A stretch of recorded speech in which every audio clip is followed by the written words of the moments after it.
7 signs God is preparing you for a blessing too big to ignore. Napoleon Hill taught that the very restlessness you feel tonight, the sense that something larger is gathering just beyond your sight, is not an accident of mood, but the first physical evidence of a change already underway in the unseen world of thought. Napoleon Hill wrote it plainly: "Thoughts are things, and thought mixed with definiteness of purpose, mixed with a burning desire, and mixed with persistence, can be transmuted into its physical equivalent, that is the law," straight from the pages of his own study of the most successful men of his age. And here is where I must stop you, because most people hear of a coming blessing, and they fold their hands and they wait. They watch the mailbox, they watch the calendar, they scan the room for an omen, believing that the sign is something that happens to them, when Hill would stop you right there and say, "Do you see it? The sign is never a gift dropped from outside. The sign is the outward echo of an inward decision already made. The waiting posture itself is what blocks the very blessing you claim to want." Because infinite intelligence does not reward the passive mind, it responds only to the mind that has organized itself around one clear aim and charged that aim with feeling. So if you are waiting for proof before you commit your heart, you have the order backwards, and that reversal is what we correct today. Say it with me: I fix my mind on one clear aim this day. I charge that aim with burning desire and unshakable faith, and what I conceive and believe I achieve. Again, I fix my mind on one clear aim this day. I charge that aim with burning desire and unshakable faith, and what I conceive and believe I achieve. I make it a quiet habit to bring you these teachings in order, one law built upon the last. So if you want tomorrow's lesson to find you, staying close to this channel is how that happens. If something in you just went still while you spoke those words, if you felt some old defeat loosen its grip even a little, then type the 2 words "I achieve" in the comments below, and let that be your seal on what we are about to build together.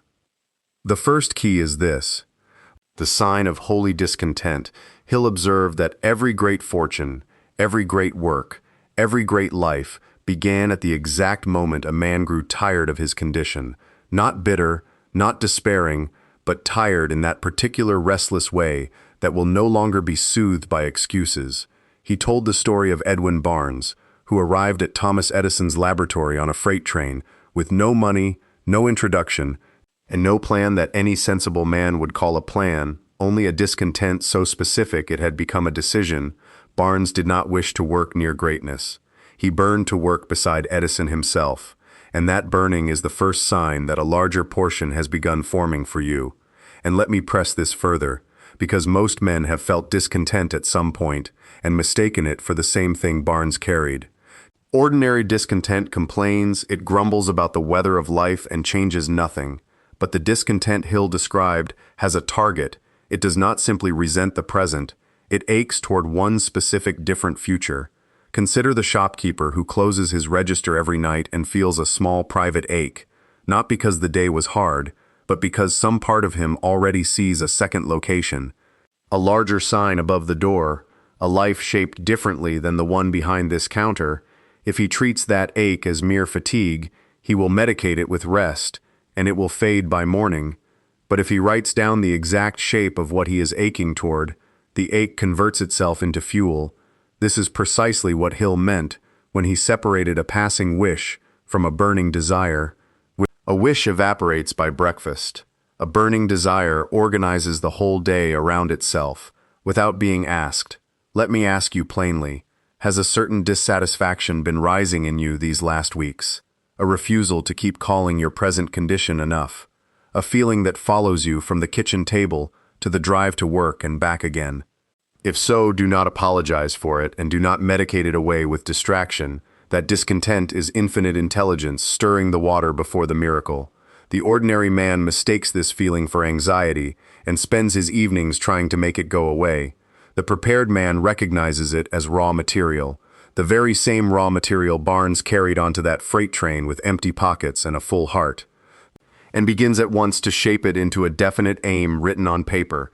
This week, before you sleep, Take one sheet and write the single sentence describing exactly what larger blessing you are being stirred toward. Not a vague hope, not a general wish for more, but one plain sentence naming it. Read it aloud. Let the discontent finally have an address to travel toward. That single page is where every Fortune Hill ever studied secretly began. I name my discontent and I turn it at once into a written aim. The second key is this, the sign of the returning idea. Hill made a sharp distinction between a wish and a burning desire. A wish visits once and is easily forgotten by supper, but a burning desire returns, and returns again, knocking at the same door of the mind at 3 in the morning, and again on a Tuesday afternoon, and again while you are washing dishes. If one particular idea keeps circling back to you, some particular calling, some particular request you keep bringing before infinite intelligence, that repetition itself is a sign. It is not stubbornness of your own small mind. It is the subconscious being fed the same emotional picture so often that it has begun, without your conscious effort, to work on the plan behind the scenes. Let me give you a picture of how ordinary this looks.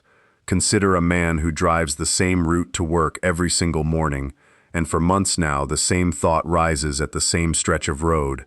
A small idea about a trade he could start on the side. A skill his hands already know. He waves it off at the stoplight, he waves it off again at supper, and still it returns that night while he lies awake staring at the ceiling.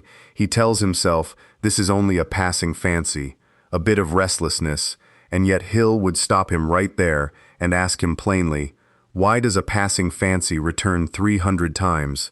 A fancy passes. A wish fades by nightfall, but an idea that keeps returning with this kind of stubbornness has stopped being a fancy at all.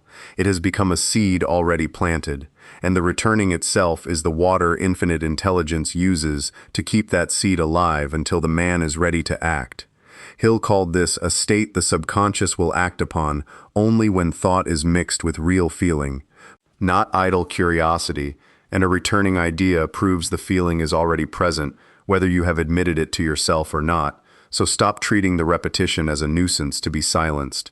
An ordinary man grows embarrassed by a dream that will not leave him alone and tries to talk himself out of it at every turn, calling it foolish, calling it late, calling it impractical. The prepared man treats the very persistence of the idea as evidence that it is already being prepared somewhere out of sight. He understands that if the idea were nothing, it would have died the first week. But it did not die, it grew louder, and a louder idea is not a warning, it is an invitation. This week, notice which single idea has visited you 3 separate times. Perhaps in the shower, perhaps in a quiet room, perhaps in the middle of a conversation about something else entirely, and instead of dismissing it the 4th time it arrives, write beneath your definite aim the words, "This idea returns because it is already becoming true." Read that daily with feeling, the way you would read a promise made to you by someone you trust. For the returning idea is the first handshake between your desire and the unseen forces already assembling to answer it. And every Fortune Hill ever studied began exactly this way, with a thought that simply refused to leave a man alone until he finally gave it his full attention. I welcome the idea that returns, for it comes bearing news. The third key is this. And it carries 2 signs together, because Hill taught that they always arrive as a pair, never as strangers to one another. The first is temporary defeat arriving disguised as ruin, and the second is a stranger arriving disguised as coincidence. Consider first the defeat. Hill told of a man named Darby who mined for gold, struck a vein, borrowed heavily to buy machinery, and then watched the vein vanish without a trace. In disgust, he sold the equipment for a few $100s to a junk man and walked away. That junk man brought in an engineer before resuming operations, and the engineer explained that the vein had only faulted, a common occurrence known to any man who studies rock, and that the gold lay just 3 feet from where Darby had stopped digging. Millions were taken from that very ground, and Darby, who later became a successful insurance man, made it his rule for the rest of his life never again to stop when a man tells him no. This is Hill's proof, plain and unadorned, that every adversity carries within it the seed of an equal or greater benefit. So when a plan collapses, just as you feel a larger blessing gathering near, Do not read the collapse as the final word on the matter. Read it as the fault in the vein, nothing more. The gold still waits 3 feet further on. And let me press this further. Because most men do not quit at the first sign of trouble. They quit at the second, or the third, right at the exact hour the ground is softest. Hill studied this pattern in failure after failure. A man borrows, a man digs, a man strikes nothing for a season, and it is precisely in that barren season, not before it, that the vein sits closest. This is why persistence carries the weight Hill gave it, calling it to the character of a man what carbon is to steel.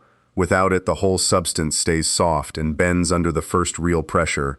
With it, the same substance holds under any weight at all.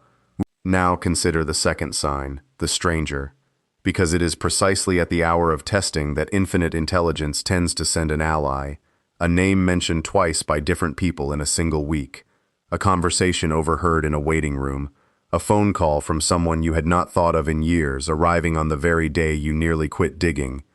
Hill called 2 or more minds working in harmony toward a shared aim, a mastermind, and he taught that this alliance produces a third invisible force greater than either mind working alone. Picture a woman whose small business has just lost its largest account. The very week she is deciding whether to close the doors for good, an old classmate she has not spoken to in a decade calls about something unrelated entirely, and in that ordinary conversation mentions a contact who turns out to be exactly what her business needed. She did not summon that call. She only kept her hand on the pickaxe one more day. So when an unlikely helper appears precisely during your season of setback, do not wave it off as mere chance. That is the mastermind assembling itself before your very eyes.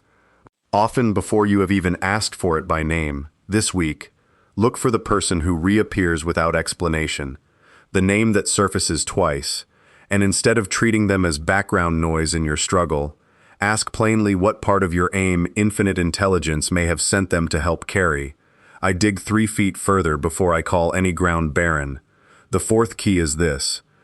The sign of an unreasonable calm there arrives in the life of a man being prepared for something larger, a strange steadiness that has no logical basis whatsoever. The outward facts have not changed. The bank account is the same. The difficulty is still present at the door, and yet something within refuses to panic. Hill taught that faith is not a mystical gift handed to the fortunate few. Faith is a state of mind that can be deliberately manufactured through the repetition of instructions to the subconscious. This is the very heart of autosuggestion, the written statement of your definite aim, read aloud morning and night with real feeling behind the words, until the subconscious accepts it as settled fact rather than as hope. Let me give you a picture of how this looks in an ordinary week. Picture a man who receives a letter he has dreaded, some notice of a debt due, some warning from an employer. The old kind of man reads that letter and carries it in his chest for days, rehearsing the worst outcome every waking hour. The prepared man reads the very same letter, feels the same first jolt of alarm, and then turns at once to his written aim, speaking it aloud with feeling before he allows the fear to finish its sentence. By supper, the facts on the page have not changed one line, and yet the man himself has changed entirely. That is the manufactured calm Hill described, not the absence of trouble, but the presence of an instruction stronger than the trouble. When that calm descends on you in the middle of a genuine storm, it is not denial. It is evidence that your own repeated instruction has finally taken root deep enough to answer back. Let me ask you plainly, have you noticed a quiet inside you lately that your circumstances do not fully explain, a steadiness you cannot trace to any outward cause? That quiet is not naivety. That quiet is not luck. That quiet is the manufactured faith Hill described taking hold exactly as he said it would take hold, in any mind willing to feed it daily. This week, choose the darkest hour of your day, the hour when worry naturally rises strongest, and in that very hour, read your written aim aloud with feeling rather than worry aloud in silence. Whichever voice you feed at that hour becomes the one that speaks loudest inside you by nightfall. I manufacture calm on purpose, and it becomes fact. I would be glad if you decided to subscribe, so tomorrow's teaching has a clear path to reach you. It costs you nothing, and it keeps this whole chain of lessons unbroken in your life. The fifth key is this, and it is the deepest one we will walk through together tonight, so let us take it in its full pieces. Because Hill himself never rushed this teaching, and neither will we, for he taught that the largest blessings are guarded by the largest tests, and a man who will not pass through every piece of this key rarely carries the blessing home, even when it arrives at his very door. First, consider the closing of the mind against negative influence. Hill observed that a blessing too large to ignore will always be preceded by a season in which the mind must be guarded more fiercely than the purse.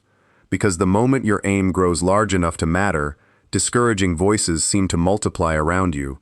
A relative doubts you, a friend warns you. Your own memory of past failure rises up uninvited. Let me walk you through an ordinary day so you can see this working in plain daylight. A man rises at 7 with his written aim fresh in his mind. By 8, his wife asks whether he has considered what happens if it fails. By noon, a coworker at lunch tells him 3 reasons the whole thing is foolish. By 3 in the afternoon, his own memory drags up the one time years ago when a similar plan collapsed, and by 6 that evening he is exhausted, not from labor, but from having fought off discouragement from every direction all day long. Hill taught that the successful man builds around his definite purpose something very like a wall, refusing entry to any voice, including his own doubting voice, that contradicts the aim he has committed to paper. This is not stubbornness. This is self-defense of the one asset that matters most, the state of mind in which the plan can still grow. And notice, the wall is not built once. It must be rebuilt at 8, and again at noon, and again at 3, and again at 6.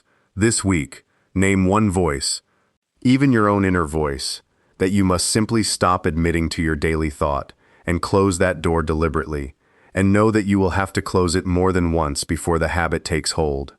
Second, consider the dissolving of the 6 ghosts of fear. Hill named them plainly: the fear of poverty, the fear of criticism, the fear of ill health, the fear of loss of love, the fear of old age, and the fear of death. And he taught that every one of these is not a fact of the world but a state of mind, manufactured the same way faith is manufactured, only manufactured by neglect instead of by design. When a larger blessing approaches, these ghosts tend to rise all at once, almost as if summoned, because the ego resists the very growth it claims to want. And here is the sign hidden inside the ghosts themselves. If you find old fears surfacing with unusual intensity right as your aim gathers momentum, that intensity is not proof you are failing, it is proof you are close. The ghosts only rise this loudly around a purpose large enough to threaten their comfortable rule over your mind. Consider the man from our morning example again. By the time he lies down that night, the fear of poverty whispers that he will lose what little he has. The fear of criticism whispers that his neighbors are already laughing, and neither whisper carries 1 ounce of fact. It carries only old neglected thought given a voice by darkness and fatigue. Name the ghost that has been loudest in you this month, and then read your written aim aloud immediately after naming it, starving the ghost of the very attention it requires to survive, for a ghost fed by attention grows enormous, and a ghost denied attention simply starves. Third, consider decision itself. Hill studied hundreds of men who accumulated great fortunes and found in every one of them the habit of reaching decisions promptly and changing them, if ever, very slowly, while the failures among them reached decisions slowly, if at all, and changed them often and quickly. Procrastination, he taught, is the natural enemy that must be conquered by every man who wins any battle worth winning.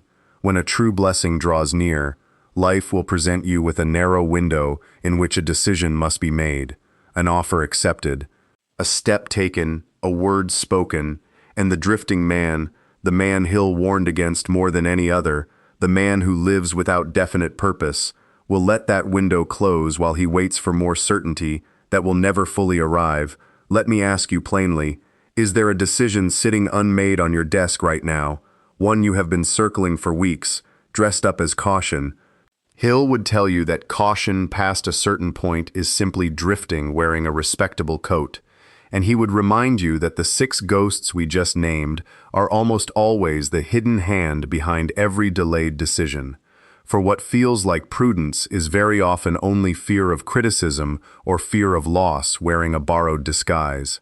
This week, take the one decision you have delayed longest, and decide it, not perfectly, but definitely, for a definite decision, even an imperfect one, moves you forward, while a perfect decision endlessly postponed moves you nowhere at all. Fourth, consider the invisible counselors. Hill described a private practice of his own, an imagined council of great minds he would consult in quiet moments. Not superstition, but a disciplined use of the imagination to draw out wisdom the conscious mind alone could not summon. When you feel yourself pulled to sit alone and think deeply. When you find yourself imagining a conversation with someone wiser than your present circumstance. That pull is not idle daydreaming. It is the same faculty Hill trained deliberately, and it often surfaces most strongly right before a large decision must be made. Sit in that pull rather than rushing past it. Ask your imagined counselor plainly what the wisest man you can conceive of would do with the opportunity now in front of you. And listen for the answer as you would listen for instruction from a trusted friend. And notice how this fourth piece answers the third.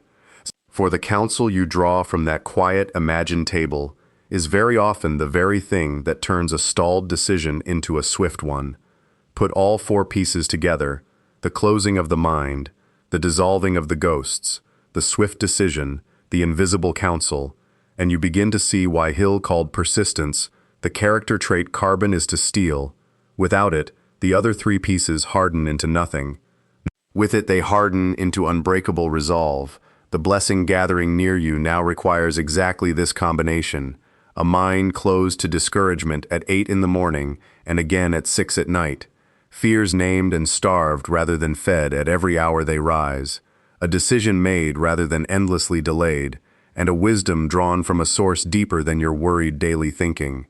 And I will tell you plainly, most men who came close to a great blessing and lost it did not lose it in one dramatic moment. They lost it in 100 small moments, exactly like the ones we have just named: a door left open here, a ghost fed there, a decision postponed one more week. This is the whole of the fifth key. Not one test, but 4 tests worn as a single garment. And the man who wears it through to the end rarely fails to receive what he came for. I close the door on fear, and I decide before the window shuts. The 6th key is this: the sign of gratitude arriving before the harvest. Hill noted something remarkable in every man he studied, who eventually received the blessing he had been prepared for, in the final stretch. Before a single outward evidence had appeared, a quiet gratitude took root, not gratitude for what had already come, but gratitude for what the mind had already accepted as settled. Picture a farmer walking his field in late summer, the wheat still standing, the granary still empty, and yet he walks that field at evening giving thanks for bread that has not yet been baked. He is not fooling himself. He planted with a definite aim, he tended it with persistence, and now his gratitude is simply his faith wearing its work clothes. This is auto-suggestion carried to its finished form. The subconscious no longer merely repeating the written aim, but resting in it the way a man rests in a debt already paid. Consider the woman who has applied for the position she was built for, who has read her written aim morning and night with feeling, and who one ordinary Tuesday afternoon, with no letter yet in her hand, finds herself whispering a plain thank you while washing a coffee cup. That whisper is not premature. That whisper is the harvest sign arriving ahead of the harvest itself. It is not weakness to feel thankful before the proof appears. It is the highest evidence that the proof is already forming. An ordinary man waits for the letter before he permits himself to feel settled, and so he stays anxious clear up until the moment of arrival, wearing out his own faith on the waiting. The prepared man reverses the order entirely. He gives the thanks first, and lets the thanks itself hold his mind steady, while the outward world catches up to what his mind has already decided. This week, before anything outward has changed, speak one plain sentence of thanks for the blessing you have named, as though it already sits in your hand, not as a wish flung into the dark, but as a fact quietly acknowledged. For Hill taught that whatever the mind can conceive and believe, it can achieve, and gratitude spoken early is simply belief wearing its finest clothing. I give thanks now, For what I conceive and believe, I achieve. Here is the whole picture. It is not an omen from outside. It is discontent turned into a written aim. It is not a nuisance thought. It is a returning idea, proving its own persistence. It is not ruin. It is 3 feet from gold with an ally already walking toward you. It is not denial. It is manufactured calm, standing firm in a real storm. It is not weakness. It is the closing of the mind, the starving of old ghosts, a decision made in time, and counsel drawn from a deeper well. And it is not premature. It is gratitude arriving early, because the mind has already accepted what the eyes have not yet seen, 6 keys, but really one recognition wearing 6 faces, that the blessing too big to ignore was never approaching from outside your life. It was assembling from the inside out, the moment your thought organized itself around one aim and refused to let go. For those of you who feel ready to carry this further than a single video can hold, the definite aim method was built as a daily companion for exactly this work, a short written practice each morning and night to sharpen your definite aim. Feed it with auto-suggestion and guard it against the 6 ghosts we named tonight. It is priced modestly, well under the cost of a single dinner out. It carries a full 30-day guarantee. If it does not serve you, plainly ask for your money back, and it will be returned without a single question. You will find the link in the description below this video, and I would be glad to have you join us there. Say it once more with me. I fix my mind on one clear aim this day. I charge that aim with burning desire and unshakable faith. And what I conceive and believe, I achieve. The signs were never too big to ignore, only too quiet to notice until tonight. And now that you have seen them, they will not go silent again.